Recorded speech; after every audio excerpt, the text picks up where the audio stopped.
이제 한 12번 이렇게 비행해 보셨지만 이륙장은 뭐 좀 넓으면 좋겠죠. 예. 또 경사도 적당히 좀 있고 너무 평평해도 이륙하기 힘들고 너무 급경사도 실패하면 아주 위험하고 그래서 뭐 경사가 한 20, 30도 정도 되면서 바람이 또 앞에서 잘 불어주면 좋죠. 너무 옆에서 분다든가 이러면 이륙하기 힘들겠죠. 그래서 적당한 이륙장으로서는 바람이 정풍으로 잘 불어주면서 적당한 경사를 가지고 이륙 실패하거나 이럴 때도 장애물이 없는 곳이 좋은 곳이고, 자, 비행하면서 초보자들이 항상 꼭 알아야 될 게 이륙 전 오전 점검입니다. 5가지 이상 꼭 점검하라고 하는 거죠. 이륙장 가서 이륙하기 전에 내가 다시 한번 다리끈, 허리끈, 가슴끈 다 체결했는지 확인하고, 첫 번째 파일럿, 나부터 이제 날개 쪽 멀어지면 돼요. 나를 먼저 점검한다. 그 다음에 내가 이륙할 때 조종줄 잡고 라이저 잡았는데 거기에 연결되어 있는 산줄들이 꼬였나 다시 한번 점검을 한다. 그 다음에 나하고 연결된 선까지 봐서, 산에서 좀 멀어진 게 날개니까 날개가 부채꼴 모양으로 잘 펼쳐졌는지 본다. 또는 또 하나 있어. 날개에 내가 중앙에 잘 서 있는지 그래야 날개가 똑바로 올라. 한쪽이 너무 치우쳐 있으면 이륙 실패할 확률이 더 높아진단 말이야. 그래서 날개 중심에 섰느냐, 날개를 부채꼴 잘 펴져 있느냐 꼭 확인하시고, 그 다음에 이륙을 하려고 하는데 이륙장의 주변에 다른 기체가 뜰 수도 있단 말이야. 근데 또 다른 날개가, 떠 있는 날개가 또 이륙장으로 또 오는 경우도 있을 수도 있어. 이륙하기 전에 이륙장 주변의 공간을 점검한다. 내가 달려갈 방향 좌우를 본다. 5번째, 내가 이륙하기 전에 바람이 내가 뛸 수 있는 바람으로 부는지, 정풍이 부는지, 적당한 풍속으로 불어주는지 바람까지도 확인을 해야 된다. 그래서 5가지 꼭 기억을 해주시고, 이거 뭐 기본이에요. 어디 가서든지 2인승 시험 본다든지 또는 실기 시험 같은 거 볼 때 이륙장에서 뭔 점검하느냐 물어보는 게 꼭 이거 물어봐요. 이륙장 오전 점검. 첫 번째 요 순서대로 잘 말씀을 해주시면 되겠습니다. 다리끈을 체결하지 않고 이륙하게 되면 치명적인 사고는 반드시 점검이 필요하다. 아주 중요하죠. 저거를 안 매려고 해서 안 매는 사람이 없을 거예요. 뭐 이륙장에서 전화를 받는다든가, 또 이륙 실패해서 다시 올라오면서 다리끈을 풀고 올라왔다든가, 뭐 이런 상황 때문에 안 하는 경우가 되게 많아요. 그래서 2, 3년에 하나씩은 꼭 안전사고가 발생을 하니까 어깨에 하넷을 맨 순간 제일 먼저 할 일거리 다리끈을 먼저 체결을 해주시고, 이륙장에서 장시간 기다려야 된다. 그러면 다리끈을 풀어야 되니까 이런 현상이 되면 아예 어깨끈도 풀어놔서 깜빡하는 일이 없도록 해주시는 게 아주 중요합니다.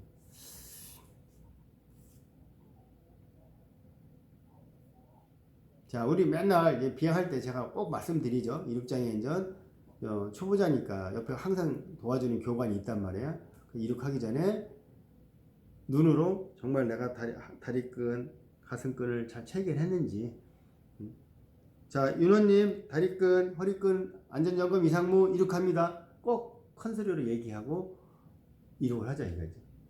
그러면 다시 한 번 더 보게 되는 안전점검을 하게 되고, 내가 좀 비행을 잘해서 어느 정도 실력이 된 상태에서 이런 거를 잘 익혀두어서 고수라도 이런 걸 하면 초보자들이 저 선배도 저렇게 하는데 나도 그렇게 해야 되는 게 맞는 거 아니냐.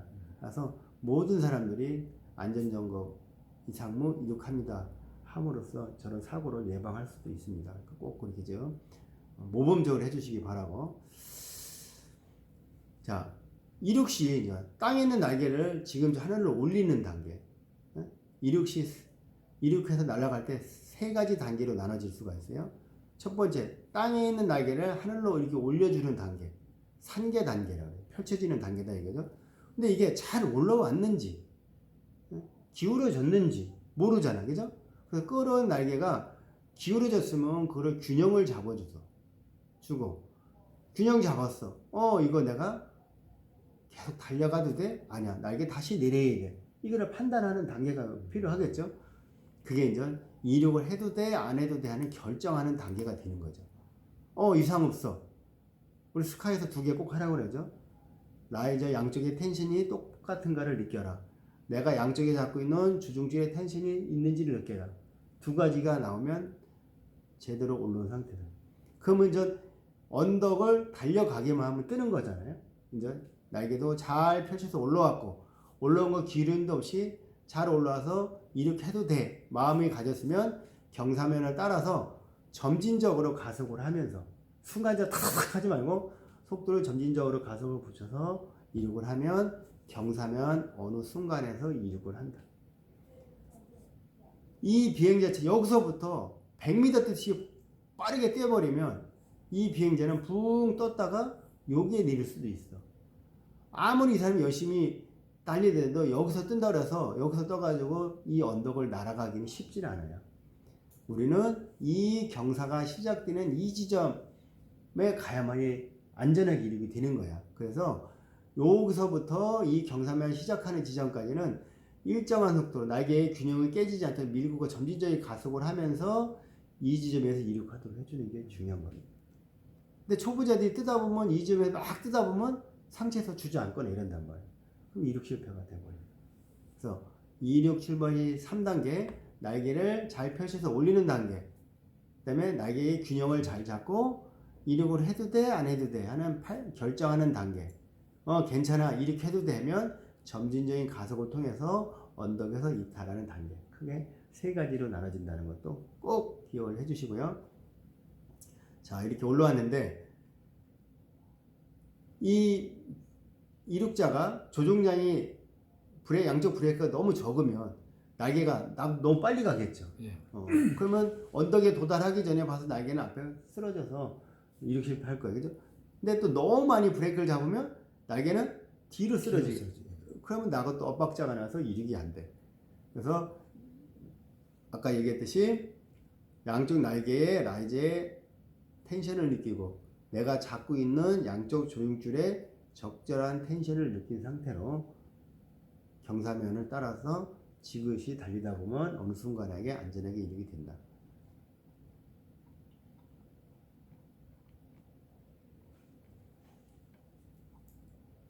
자, 우리도 비행을 할 때 맨날 하던 곳하고 다른 곳에 가면 어색하죠. 여기 주변에 장애물이 뭐가 있는지, 바람은 어떤 특성으로 부는지 이런 걸 잘 모른단 말이에요. 그래서 처음 가는 곳 같은 경우 반드시 이제 기상 정보를 미리 확인하고 생소하면 그 지역의 지형 특성 뭐 이런 거를 현지 팀한테 물어본다든가 또는 이륙장에 이제 안전하게 안내판으로 내용이 고지가 돼 있어요.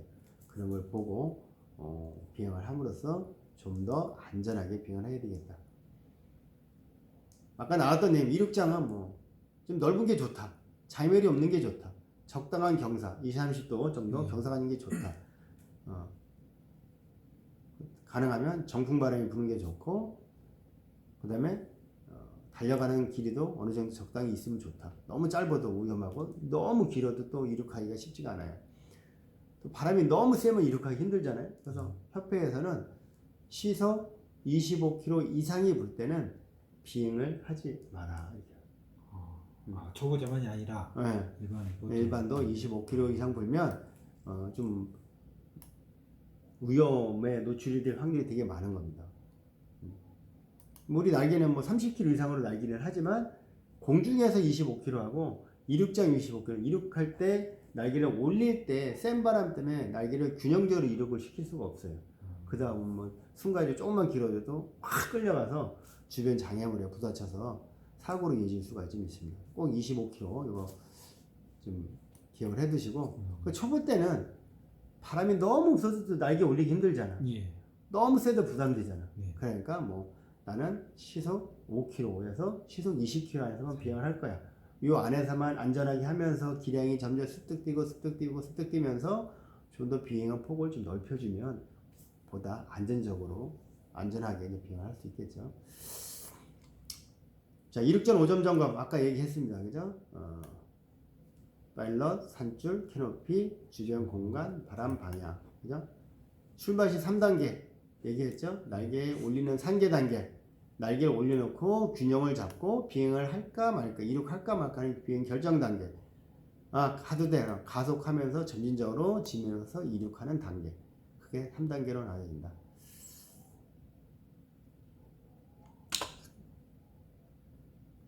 착륙과 접근.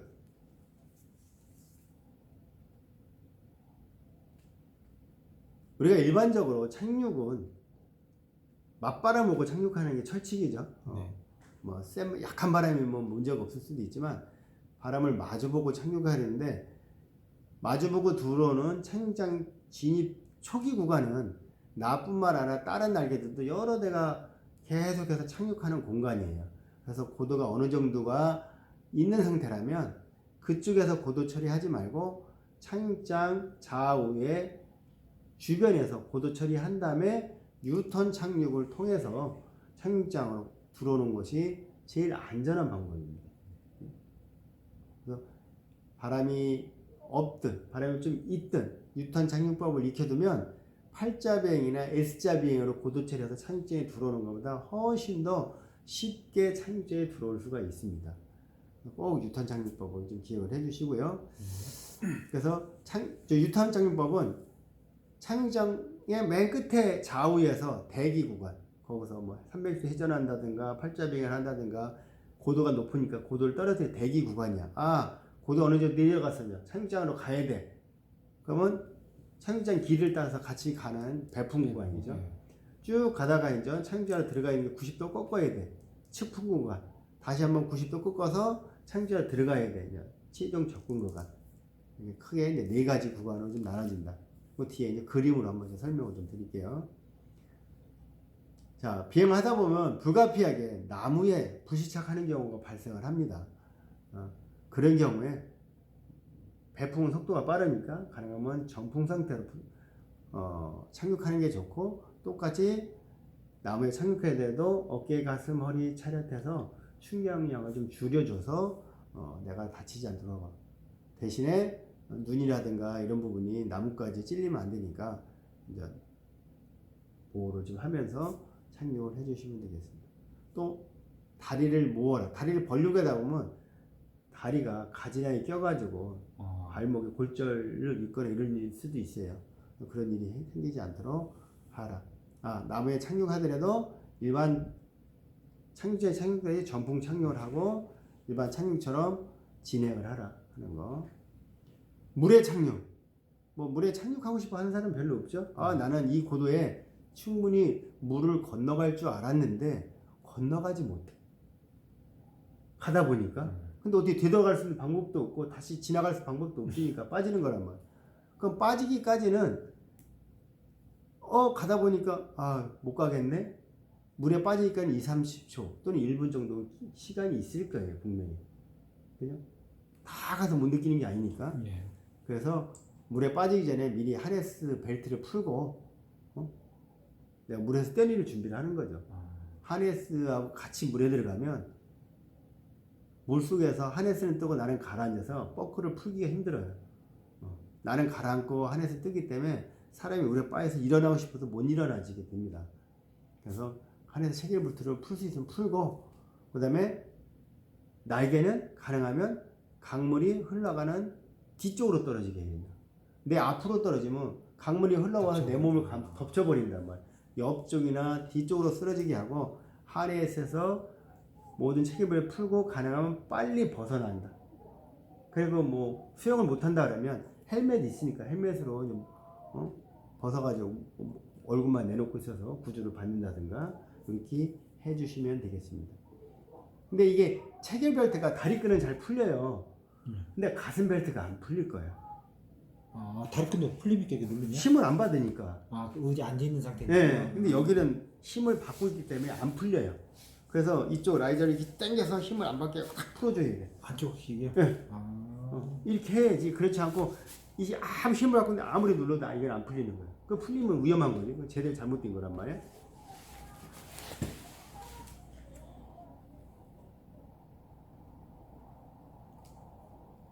자, 비행하다 보면 이 그림처럼 한쪽 날개가 접힐 수가 있습니다. 그래서 우리말로는 한쪽 날개 접힘, 또는 영어로 one side collapse 이렇게 합니다. 접히면 날개가 접힌 쪽으로 빙그르르 360도 돌으려고 할 거예요. 우리는 직선으로 날아가고 있는 게 좀 좋겠죠. 안전하겠죠. 네. 그래서 이렇게 접히게 되면 우리 이제 배웠듯이 한쪽 기저귀하고 체중 이동해서 직선 비행하는 거 배웠잖아. 그러니까 접히지 않은 쪽으로 체중을 좀 이동해준다. 그 다음에 접히지 않은 쪽 브레이크를 적당히 가슴 정도 당겨서 접힌 쪽으로 돌아가는 거를 좀 천천히 돌거나 돌지 않도록 해줘. 그러면 얘가 획가닥 하고 왼쪽 접힌 돌 것이 좀 천천히 돌겠죠. 예. 그 천천히 도는 시간 동안에 접힌 쪽이 회복하도록 해주면 되는 거야. 스스로 펴지기도 하고 펴지지 않으면 접힌 쪽 조종줄을 어깨에서 허리까지 당겼다 놨다 한다. 당겼다 놨다. 그러면 그것에서 이 접힌 부분이 펄럭이면서 바람이 들어가서 회복한다. 그걸 펌핑이다. 이렇게 펌핑. 왼쪽이 접혔어. 체중 쓰고 이래고 털어주라는 거죠. 맞죠? 그러면 느낌에 탁 접히는 게 느껴집니까? 헐렁하죠, 솔직히. 헐렁하고 팽이 이제 도는 느낌이 있어. 심하면. 내가 중심을 잘 잡고 있어. 반접해도 잘 안 돌아가요. 근데 비행하다 체중이 백에 상태에서 접히면 휙 하고 돌아버려. 뭐 체중 쓰고 반대편 브레이크가 안 돌아가면 좋겠지만 또 너무 많이 당기면 또 반대로 위험성이 도달한단 말이야. 그래서 너무 많이 당기시면 안 되고 마지막 단계 중요한 게 또 하나 있어요. 반대쪽으로 체중 이동하고 브레이크 잡고 펌핑해서 회복을 했어. 그럼 놀란 가슴이 이제 진정이 되겠죠. 예. 여기서 또 하나 집중해야 될 것이 뭐냐면 내 날개가 창장 방향으로 날아가고 있는지를 확인해 줘야 돼. 잘 펴졌는데 산을 보고도 날아가고 있어. 그러면 다 펴놓고 또 남에 또 거는 현상이 발생을 합니다. 그래서 마지막까지도 날개가 안전한 방향으로 날아가고 있는지까지도 해줘야만이 한쪽 날개 접히면서 완벽하게 이제 대처하는 요령이 되겠습니다.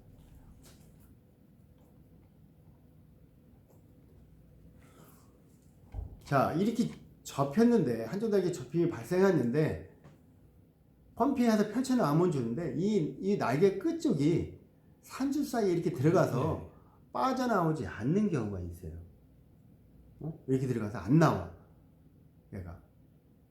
이걸 보고 뭐라 하냐면 클라밭이라. 클라밭. CRAVAT 클라밭. 우리가 이제 등산하다 보면 산과 산에 계곡이 있는데 눈이 쌓이면 거기가 길인지 아닌지 모르잖아. 예. 그래서 사람들이 쏙 빠져버리잖아요. 예. 그런 걸 보고 클라밭이라고 그래요. 여기도 이게 들어가 버렸어.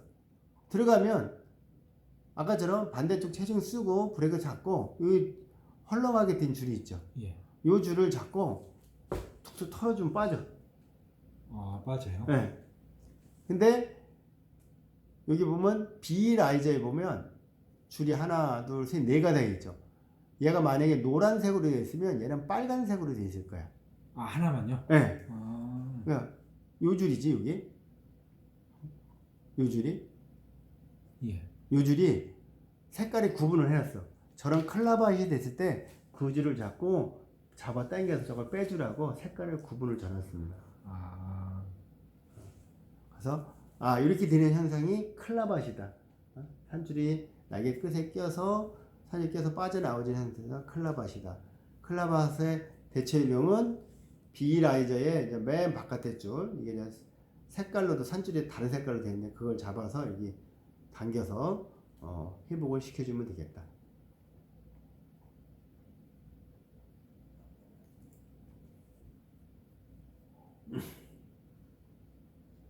지금 설명드린 내용입니다. 이 클라밭이 되면 초기의 대응이 아주 중요합니다. 사실은. 왜냐면 저기 확 엉킨 거잖아요. 예. 처음에 안 돌다가 확 하고 한 바퀴 돌잖아. 그 다음부터는 내가 아무리 체중을 쓰고 반대편 견제해도 그냥 자동으로 돌아. 돌고 있을 때는. 네, 자동으로. 그거를 이제 이거 안 돼. 할 수 있는 방법이 없어. 그런 경우는 아까 세브틱 봤듯이 날개를 완전 풀스톨 걸어가지고 날개의 전체 공기압을 빼서 회복하는 방법밖에 없어. 근데 그 초보자가 못하잖아. 그죠? 그래서 뭐 A 글라이더보다는 B 글라이더, B 글라이더보다는 2인 C 글라이더, C보다는 D 글라이더가 전혀 현상이 잘 생겨. 그래서 초보자에게는 그런 현상을 해결할 방법이 없잖아. 그러니까 보다 안전한 걸 날개 타서 숙련을 한 다음에 날개도 단계별로 올라가야 되는 게 바로 저런 것 때문에 또 있어요. 그 풀스토리가 그거를 이렇게 강조를 했을 때 그 날개 전체 날개 안에 빠지잖아. 공기가 빠져버리니까 그런 응. 형식이 빠지면 쭉 나올 거. 그러다가 어느 순간에 이제 천천히 바람을 집어넣으면 얘가 꼈던 게 이제 수룩 빠져나오는 거라. 저는 이렇게 강제로 접는 줄 알았는데 접는 것도 접지만 그 안에 공기를 그냥 빼버리는 상황이 되는 거. 완전 공중에서 예. 완전히 차려서 그렇죠. 하고 있으면 날개 뒤로 뒤집어지면서 전체 날개 바람이 좀 빠져요. 근데 그게 숙련이 되지 않으면 무서워서 할 수도 없고요. 그렇죠. 잘못하면 더 큰 위험에 들어갈 수도 있어요. 이게 이제 네. 회복하는 과정이 또 있거든요. 회복하는 과정을 모르기 때문에 무조건 만세만 하고 있다가는 진짜 날개 속으로 내가 몸이 감싸져서 보쌈이 되는 경우도 있을 수가 있었기 때문에 그러니까 이런 생각이 들면 초기에 그걸 잘 잡아야 된다는 거. 자, 비행을 하다 보면 저 앞에 비가 온다든가 오염물이 오게 되면 좀 빨리 내리고 싶죠. 우리가 제일 많이 배웠던 귀적기 해봤어. 예. 우리가 그냥 비행을 하면, 일반적인 비행을 하면 1초에 1m씩 내려가는데 귀적기라면 내가 잡은 양에 따라 3m, 4m씩 1초에 내려가면서 앞으로 가요. 제일 안전하면서 고도를 떨어뜨릴 수 있는 쉬운 방법이야. 초보자들도 할 수 있는 거야. B라인 실속은 뭐냐면 A라이저, B라인, C라이저 얘기했다 그랬죠? D라이저. D라이저 세부치 부분을 잡고 철봉에 매달리듯이 쭉 매달리는 거야. 그러면 날개가 쭉 앞으로 전진 비행하다가 수직으로 8 내지 10m씩 떨어져요. 수직으로 그냥. 전진력이 하나도 없어. 놀 때는 당겼던 거를 좀 빠르게 놔줘야 얘가 앞으로 튕겨 나가면서 전진력이 생겨. 우리는 앞으로 가야만이 안전한 거니까. 그런 방법. 잘 사용을 하진 않죠, 요즘에. 그 다음에 스파이럴. 360도 빠르게 회전하듯이. 저거는 뭐 많게는 초당 20m씩 떨어져요. 스파이럴 하세요? 네, 내가 얼마큼 하느냐에 따라서. 근데 문제가 뭐냐면 이 스파이럴 같은 경우는 원심력을 받아요, 내가. 너무 세게 돌면 내 머리에 있는 피가 다 발끝으로 모이면서 눈에 피가 다 빠져나가서 아무것도 안 보이게 돼. 블랙아웃 현상이 생기거나 이런단 말이에요. 그래서 잘못하면 그냥 회복을 못하고 그냥 빠져서 떨어져서 아주 위험해질 수가 있어요. 그래서 저것도 이제 P3, P4 때 점진적인 연습을 해서 사용을 해드린 거고, 제일 치마율이 많은 거죠. B라인도 얼마큼 땡에 차이가 나지만 최대한 10m씩은 떨어져요. 1초에. 기적기는 3, 4m. 이렇게 고도를 인위적으로 떨어질 수 있는 방법에는 귀접기, B라인 실속, 스파이럴 세 가지가 있다. 우리가 이제 특히 이제 많이 이용하는 게 이제 귀접기죠. 착륙장에서 고도 처리하는데 비싼 고도 2대가 있다. 그럼 귀접기만 한 2, 30초만 해줘도 다른 기체하고 4, 50m 차이가 나니까. 또는 공간이 좁은 착륙장에서 급 조작을 해서 속도 빠르게 해서 고도 처리하는 것보다는 귀접기 하면서 직진 비행하면서 안전하게 착륙하는 방법. 그럴 때 많이 사용하니까 귀접기 같은 경우는 응급시에 사용할 수 있도록 잘 훈련이 좀 돼 있어야 되겠습니다. 개걸음 비행이란 뭐냐? 개가 옆으로 가잖아요. 바닥 개를 말하는 네, 옆으로 간단 말이야. 그래서 우리가 강물을 건너갈 때도 똑바로 가면 강물 흘러가는 것 때문에 저 하류에 가 있잖아요. 그것처럼 삼연 비행을 하는데 바람을 옆에 보고 탄단 말이야. 자, 산이 이렇게 되어 있어. 근데 바람이 이렇게 불어. 이쪽에서 불어. 난 이렇게 가고 싶어. 근데 바람이 부니까 실제 내 날개는 이 방향으로 갈 거 아니야. 그죠? 그래서 개걸음 비행하는 건 뭐냐면 바람이 부는 쪽 방향으로 방향을 틀어놓고 가는 거야. 이렇게. 가면 바람이 산으로 불어주는 바람이 이렇게 가니까 나는 요 방향으로 갈 거야. 요 방향으로 풀어줬다 해서 이걸 보고 개걸음 비행이다. 이렇게 얘기를 하는 겁니다.